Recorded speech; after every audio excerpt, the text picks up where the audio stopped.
Hi y'all, welcome back to my shop. Today we're going to turn a platter using this piece of wood left over from that stool project. It's about a 12-inch by 2-inch piece of sycamore. It's best to use dry wood. You can generally get kiln dried wood in ash and frequently cherry and any number of other things around this particular area. And of course from wood turning vendors sometimes you can get platter blanks. So this is 12 inches across, 2 inches thick, which is a nice good thickness. We're going to mount it using a woodworm screw on my Supernova 2 chuck. And I'll show you that in a moment. First thing we're going to do is drill a hole about 5/8 inch deep. I've already marked the center and marked this with a tape so I won't get it. So we're going to go ahead and mount the Supernova 2 chuck.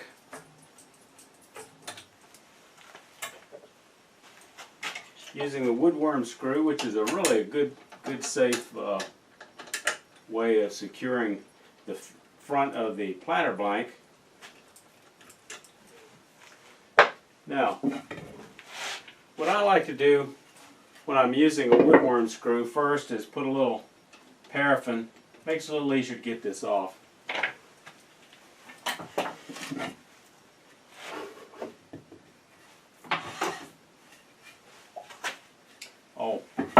Before I get started, a couple of tricks I want to show you. You can the strength of this hold is basically based on the friction of the front here. It's not necessarily the length of the woodworm screw. So it normally projects out 3/4 of an inch, but I don't want to go quite that deep. You can strengthen the hold by making you a little wood disc like that. You can reduce the length of that screw by putting a little shim on it like this.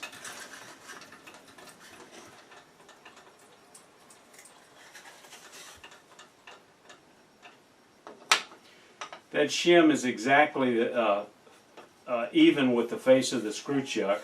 So that additional surface area is what gives this a much greater strength. Ordinarily I'd use the largest chuck I have, which is a Titan with larger jaws.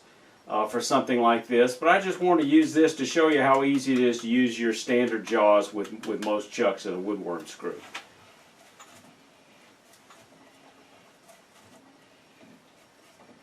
Well, I can see I'm having trouble. This screw is tearing out, so we're going to have to go back. We're going to have to go to Plan B. Plan B is going to be using a faceplate. Okay, this wood is apparently a little softer than I accounted for, so it didn't hold the threads. So we're going to use a faceplate because of it was so soft and putting those screws in it. I don't believe I'm going to have to pre-drill the hole. Now, in order to center this, I can eyeball it, but I just want to show you a little trick.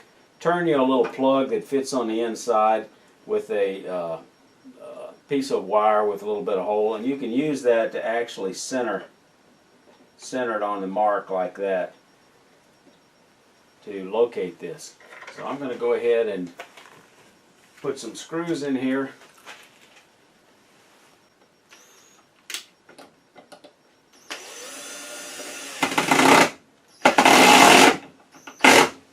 Okay, I added the 2 more screws. I screwed the faceplate on.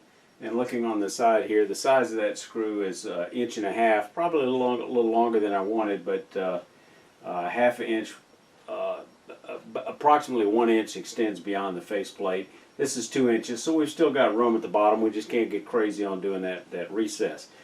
And I see marked on the side of my faceplate, it says number 12, so that's the size screw it is. Now, I'm going to use, when I do the bottom for extra protection, I'm going to go ahead and bring up tailstock support. I want to remove this pin. You know, I know some people that use these live centers don't realize you can remove the pin. By the way, don't try to hammer out a pin with the rod that comes with it. That's only for unscrewing something. It does not work very well. It will definitely bend and twist. I'm using any length of steel rod that'll fit inside here will work, but I'm using a brass accessory that came out of a sink faucet for raising the stopper, and it works very well. So I just pop that in there and give it a place where I don't have to go chasing the pin, and we're good to go.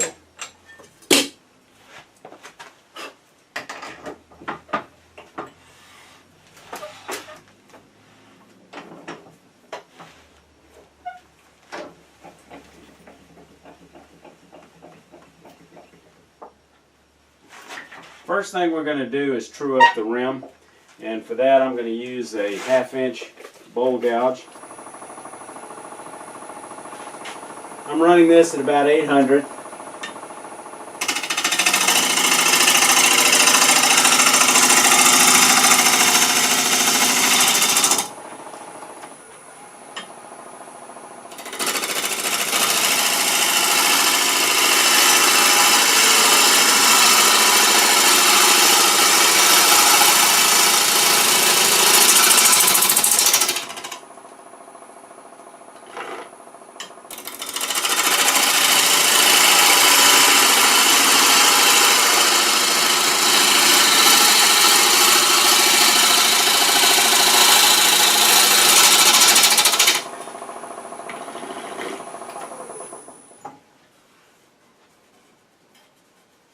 Okay. Next thing I'm going to do is go ahead and mark where I'm going to put the bottom. For design purposes, I want the bottom to be approximately half the diameter, so about 6 inches. Somewhere between 40 to 70% for a platter is good. You want enough of a base for it to be stable. Back this off just a little bit, leave more room for my banjo to adjust it. Get this parallel. I'm going to mark an area that I think is about 3 inches. I'll measure that.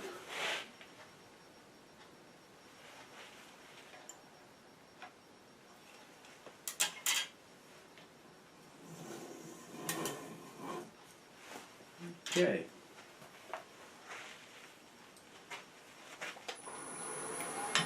Now we're just going to face this off.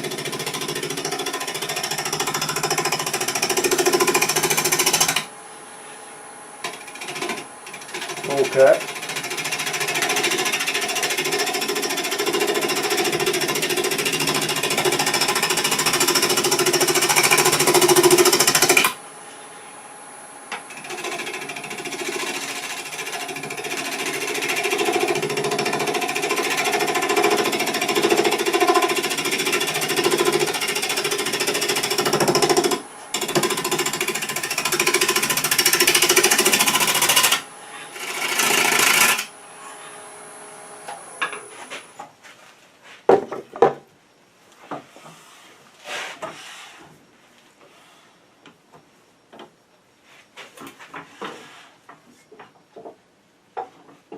I'm going to go ahead and define that line a little bit, and then we'll do the recess.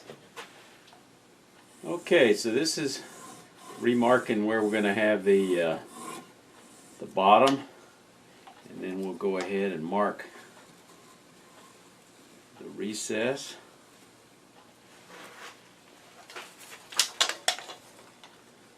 And we're checking that with this template. We're going to make it just a bit wider, somewhere in between those. Okay. So first thing I'm going to do is I'm going to go ahead and shape some of this, and then we'll do the recess.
Okay, let's go ahead and do the recess and then we'll come back to shaping the outside.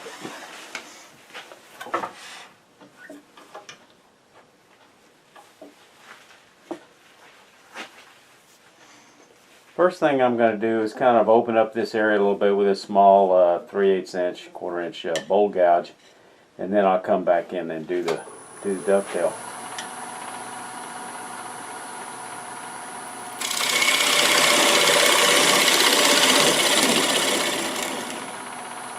Now notice from the design perspective, I'm going to slightly concave or make a shape that's somewhat convex in the very middle, leaving the middle a little bit proud, I think, for aesthetics.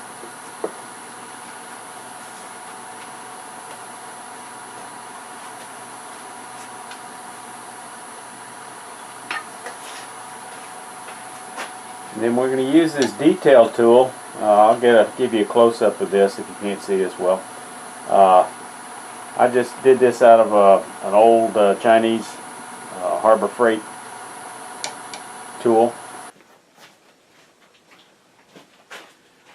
Okay, here's a close-up of that grind. You can see it's probably an 80-degree bevel here, and you know, it's fairly sharp here in the corner on both sides and the front, and then I tilted it back just a little bit. So the idea is you can come at it with a bit of a rake, you know, kind of at an angle like this, still cut that dovetail while you've got tailstock support. A lot of commercial designs don't allow you to do that. You come in with dovetail straight on like this. So this is a nice design. I got this tip from my buddy Mark Soleil. So we're just going to come in right here, and with that end flat, it'll give us the dovetail we need for my Supernova 2. Now, this does not need to be a very deep recess. 3/32 should be plenty to hold it. Let me measure that.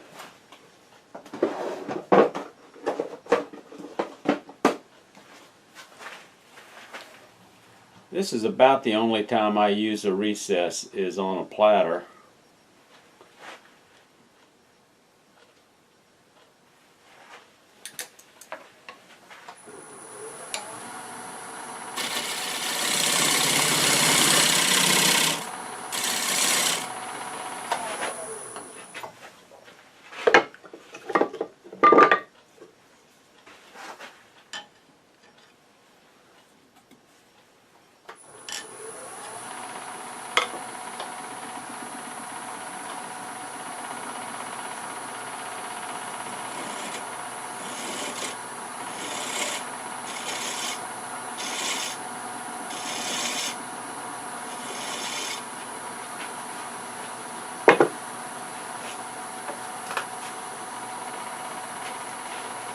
And I'm just going to go ahead now and add a couple of detail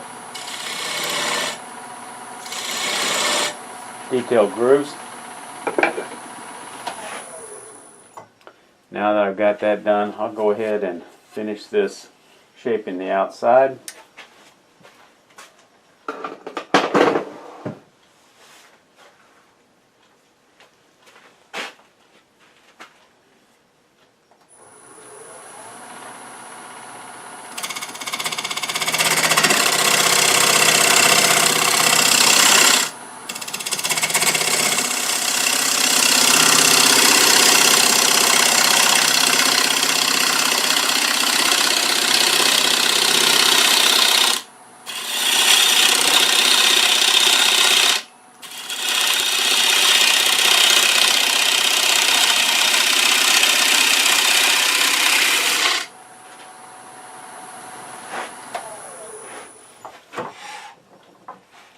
Angle the tool rest a little bit for a little more support. I'm going to get a bit of an OG shape here. You want this plane wide in order to give you a nice stability on a platter. The base is going to be larger than on a bowl. A bowl typically about a third size. For a platter, you want it a half to 75% of the diameter. This wood is a little bit punky, so I'm going to have a hard time getting some nice the best cut, so we'll see what we can do.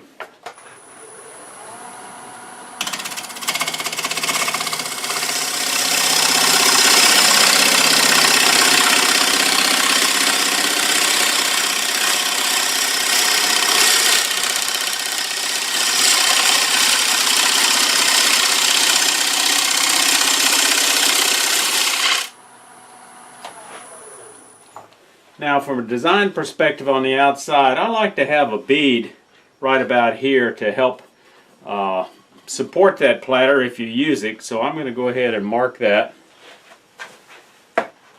where I'm going to put that bead. I think I'm going to put it right about here.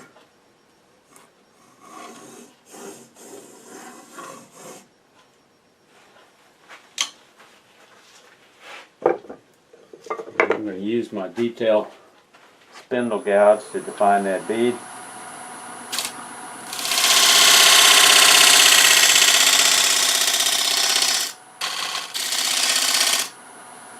Come back on this side.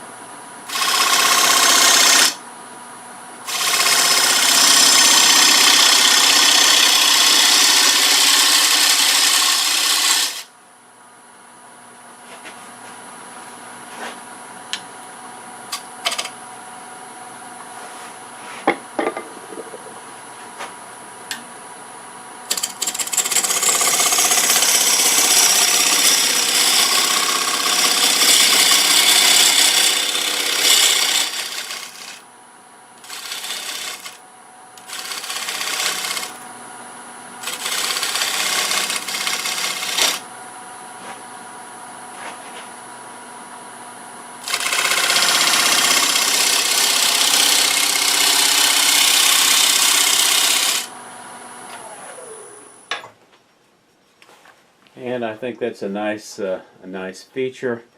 Let me a little bit deeper here and soften those edges.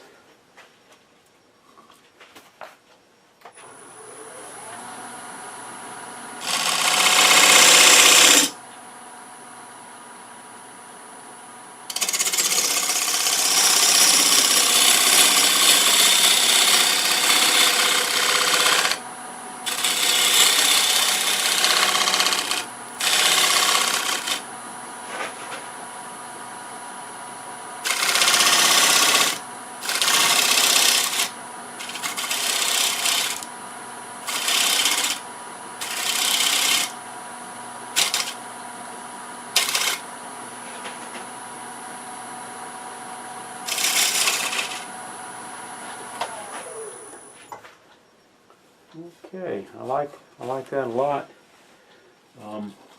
Because this wood is just a bit punky, I'm thinking I might put a little bead of. I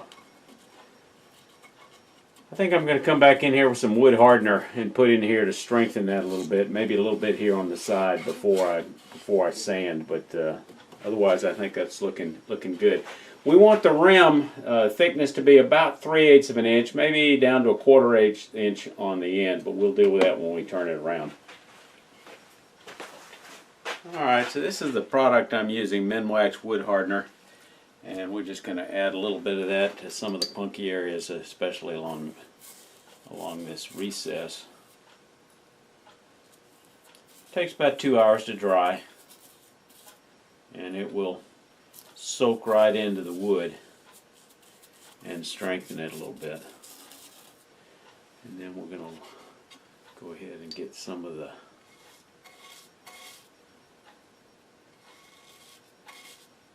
edges here. I'll sand it off camera, and then we'll come back and reverse chuck it using that recess.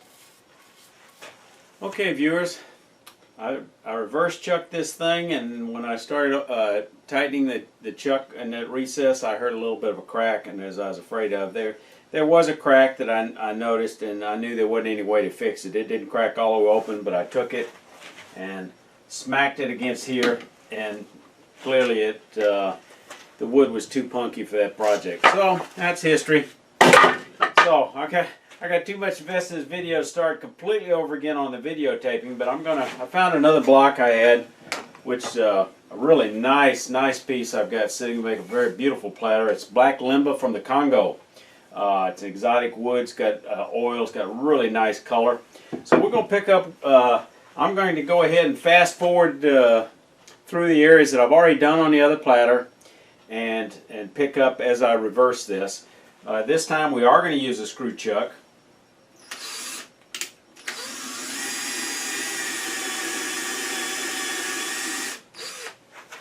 And it's interesting, I'm going to go ahead and use that bigger chuck on this one. The screw chuck for this Techni-Tool and for the Titan, they look tremendously different. I don't know if y'all can see those.